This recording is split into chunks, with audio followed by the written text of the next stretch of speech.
impressionada, professora da USP levando missão lá na periferia, né? Não tinha impermeabilização da fundação para as paredes e havia muita vaporização dentro do quarto, vapor, que depois ficava no teto e pingava. Vocês sabem do que eu estou falando, não é? De uma casa saudável. Aliás, moradia, isso é muito importante a gente lembrar, né, Alberto? Tem tudo a ver com saúde, minha gente. Eu vim recentemente na Fiocruz abrir um curso e eles vão fazer um livro relacionando moradia, cidade e saúde. Isso para nós é muito importante, para mostrar por que muitos bairros são assolados por doenças e outros não, né? Mas eu estou com uma casinha aqui de 2 quartos, vamos dizer que ela tem 60 metros quadrados. E ela está lá dentro da Rocinha. 50, vai. Quanto ela custa? Vamos dar um chute. 200 mil. Quanto? 200 mil. 200 mil? Claro que vocês sabem mais do que nós, né? Vamos lá. 200 mil reais. Agora eu vou pôr essa casinha neste loteamento aqui com 40 turmas. É a mesma, hein, pessoal?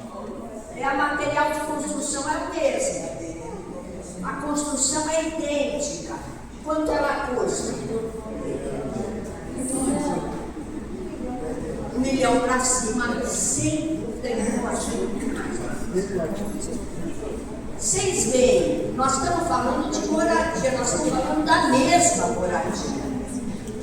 O que é importante eu meter aqui? A localização tem preço.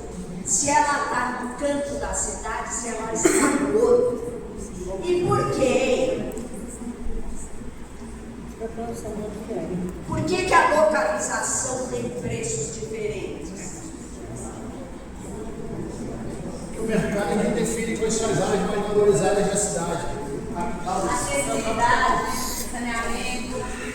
Saneamento metropolitano. Ó, vocês falaram. Especulação imobiliária. Ó, legislação define preço. Serviços públicos definem preço. O que mais? Infraestrutura. Qual é a diferença de serviço de infraestrutura? Não é? Infraestrutura. Eu tenho drenagem, minha gente. Sabe o que é drenagem?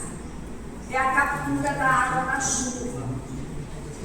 Não é? Que muitos bairros não têm. Tem enchente nesses bairros. O que mais? Coleta de lixo, água de esgoto, asfalto, calçamento, calçada para pedestre, não é? Transporte público. Oi? Transporte público. Transporte público na proximidade. O que mais? Oportunidade de emprego. Oi? Oportunidade de emprego. Mais próximo. Sim. Mercado. Mercado, comércio próximo, hospital, escola, atendimento de serviço de saúde. O que mais? Uma coisa muito importante para as mulheres à noite. Segurança. Uma das coisas de segurança aqui que é? Então vocês perceberam que a moradia está ligada à cidade e está ligada à localização na cidade.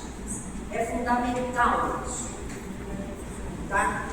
Então, essa era uma das questões que eu queria trazer e amanhã cedo eu vou tratar melhor disso, não é? De como é que a renda fundiária na produção capitalista define a exclusão ao direito à moradia e à cidade ou a integração ao direito à moradia e à cidade.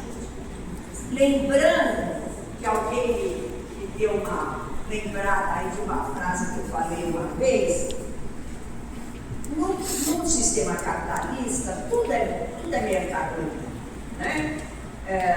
Tudo que você consome é mercadoria. Mas nenhuma mercadoria, minha gente, nem carro, tem o preço dessa aqui. E sem essa, a gente não vive. O Alfredinho falou bastante sobre a necessidade. Né? E alguém aí estava me lembrando, eu não vou lembrar o nome, que um dia eu falei, a classe trabalhadora não evapora às 5 horas da tarde. Não vira fumaça. Ela não vira fumaça, por isso eu falo. Ela não vira fumaça. Todo mundo precisa de uma moradia. Eu posso ficar sem um carro, não é? Eu posso ficar sem algum produto de luxo, mas eu não posso ficar sem moradia. E a moradia é uma mercadoria especial, ela não é como qualquer outra. Por quê? Porque ela envolve a questão da terra, e a terra envolve uma questão de produção da localização. Deu para entender, gente? Olha, isso é muito importante, não é? Porque a gente sabe que, inclusive na política social da moradia, na época do BMH, na época do Minha Casa Minha Vida, a população era colocada fora da cidade.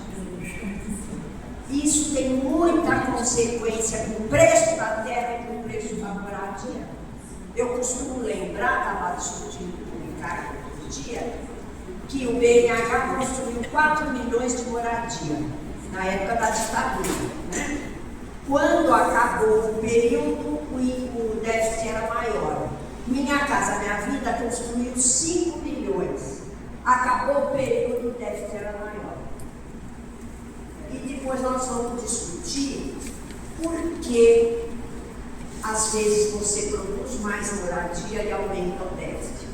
Porque aumenta o preço, inclusive. Por quê?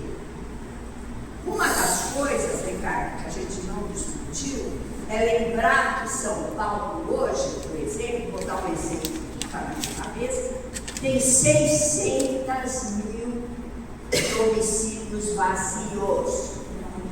É maior do que o déficit do município. Tá bom? Vocês já ouviram o movimento MTST falar? Tem tanta gente sem casa, é tanta casa sem gente? E vocês sabem que nós temos lei que fala na função social da propriedade desde 1988? Que depois foi regulamentado pelo Estatuto da Cidade de 2001 e que está nos planos diretores. Nós vamos ver isso amanhã. Tá? Nós precisamos conhecer a legislação e exigir que se cumpra a lei municipal. Que nem esse pessoal aí que está para ser despejado lá em Goiânia. Não é? Bom, mas eu vou falar rapidinho só, complementando o que você me pediu. Quando eu deixo a nossa casinha aqui num lugar bem valorizado.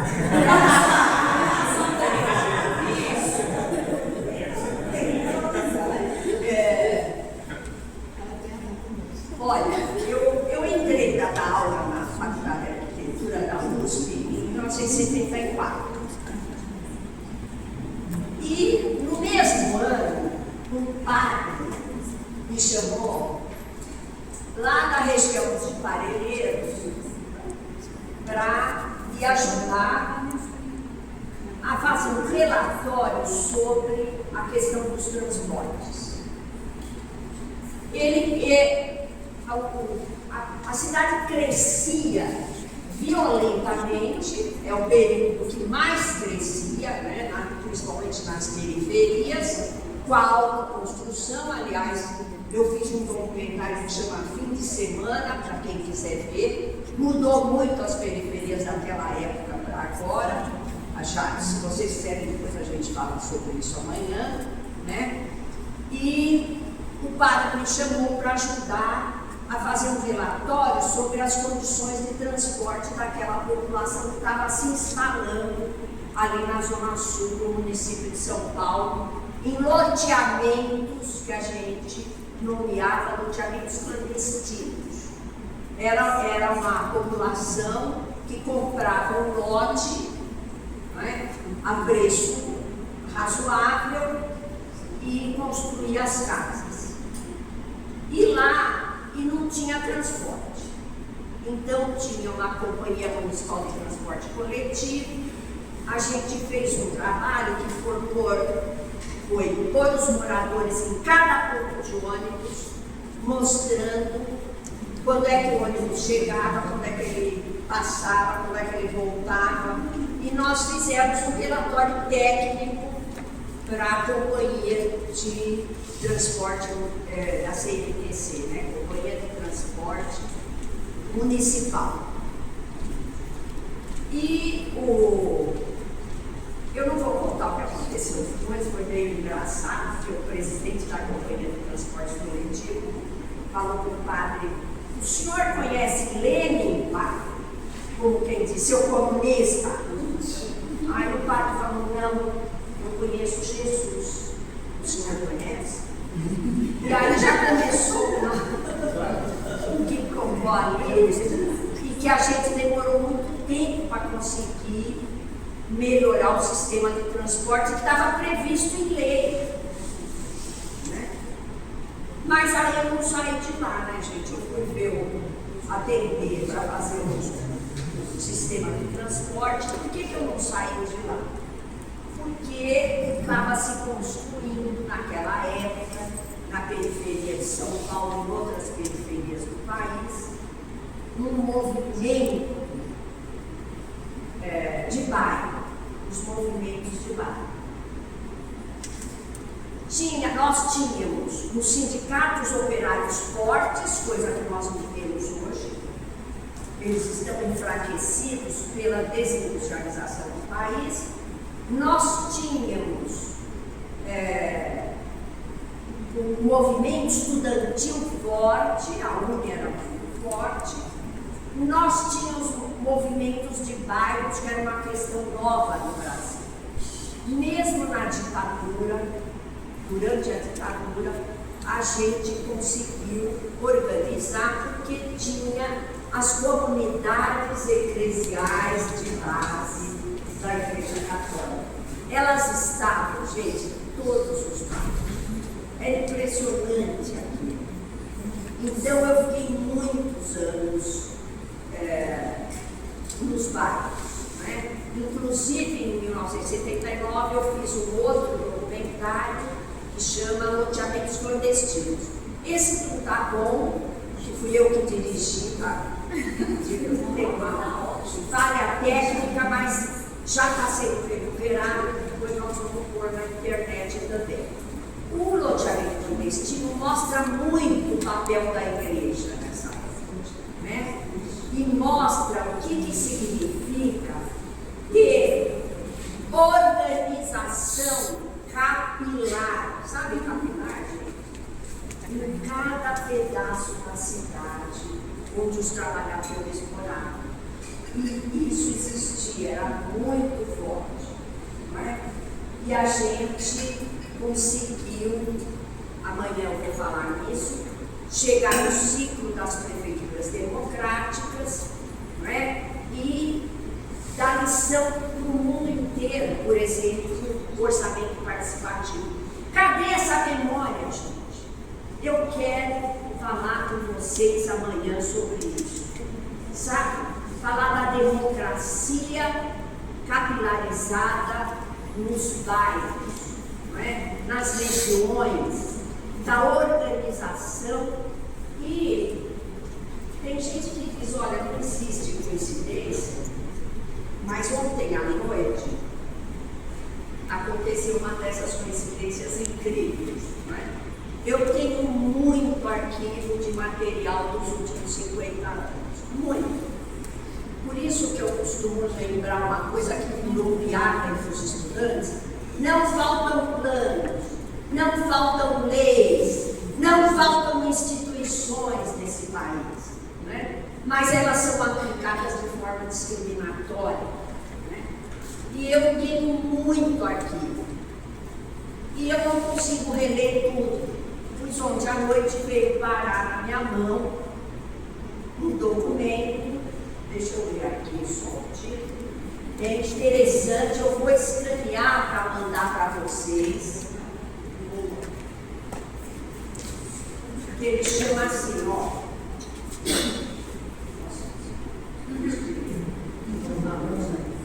Eu estou enxergando mal. Exemplo concreto de um movimento de movimentos de bairro. Movimento de loteamento clandestino da região sul do município de São Paulo. Aqui existe uma descrição do movimento e existe uma carta do movimento para as autoridades de São Paulo, que dá uma aula para qualquer prefeito, para qualquer vereador, aqui, não é? Então, lembrando, eu estou lembrando tudo isso, também porque a Luz Erutina, com 90 anos, né, ela está lançando um movimento. Eu estava falando que a gente podia, o Frei Marcelo, que a gente podia também fazer uma ponte com eles. Né? O movimento se chama Sementes da Esperança. Lembrando que a esperança é revolucionária, como dizia o Paulo Freire. E a Luísa está trazendo a proposta da organização dos núcleos populares para a reconstrução do poder popular. E a gente está aqui, se eu não me engano, para isso. Eu acho que tem uma potencialidade muito forte nessa reunião e nós temos que aproveitar essa oportunidade. Eu agradeço muito a vocês. Ainda estamos aqui, minha gente, desde a década de 70. Obrigada.